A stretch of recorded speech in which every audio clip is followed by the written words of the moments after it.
ಲೋಕೋಪಯೋಗಿ ಇಲಾಖೆಗೆ ಸಂಬಂಧಿಸಿದ ಸರ್ಕಾರಿ ವಸತಿ ಗೃಹಗಳಿಗೆ ಕಳ್ಳರು ನುಗ್ಗಿ ಅಪಾರ ಪ್ರಮಾಣದ ನಗದು ಕಳ್ಳತನ ಮಾಡಿರುವ ಘಟನೆ ಉಡುಪಿ ನಗರದ ಮಿಷನ್ ಕಾಂಪೌಂಡ್ ಬಳಿ ನಡೆದಿದೆ. ಉಡುಪಿ ನಗರದ ಮಿಷನ್ ಕಾಂಪೌಂಡ್ ಬಳಿ ಇರುವ ಸರ್ಕಾರಿ ನೌಕರರ ವಸತಿ ಗೃಹಗಳಿಗೆ ನಿನ್ನೆ ರಾತ್ರಿ ಕಳ್ಳರು ನುಗ್ಗಿದ್ದಾರೆ. ಇಲ್ಲಿ ಒಟ್ಟು 6 ಅಪಾರ್ಟ್ಮೆಂಟ್ ಇದ್ದು ವಿವಿಧ ಇಲಾಖೆಗಳ ಸರ್ಕಾರಿ ನೌಕರರ ಕುಟುಂಬಗಳು ವಾಸವಾಗಿವೆ.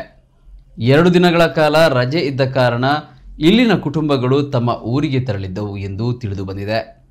ಮನೆಯಲ್ಲಿ ಯಾರೂ ಇಲ್ಲದ ದಿನಗಳಲ್ಲಿ ಈ ಸಮುಚ್ಚಯದಲ್ಲಿನ 6 ಮನೆಗಳ ಬಾಗಿಲಿನ ಬೀಗ ಮುರಿದು ಒಳನುಗ್ಗಿದ ಕಳ್ಳರು ಲಕ್ಷಾಂತರ ರೂಪಾಯಿ ಮೌಲ್ಯದ ಚಿನ್ನಾಭರಣ ಹಾಗೂ ನಗದು ಕಳವು ಮಾಡಿದ್ದಾರೆನ್ನಲಾಗಿದೆ.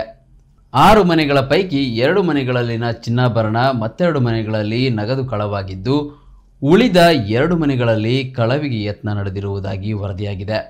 ಈ ಪ್ರದೇಶದಲ್ಲಿ ಯಾವುದೇ ಸಿಸಿಟಿವಿ ಇಲ್ಲದ ಕಾರಣ ಹೆಚ್ಚಿನ ಮಾಹಿತಿ ಲಭ್ಯವಾಗಿಲ್ಲ.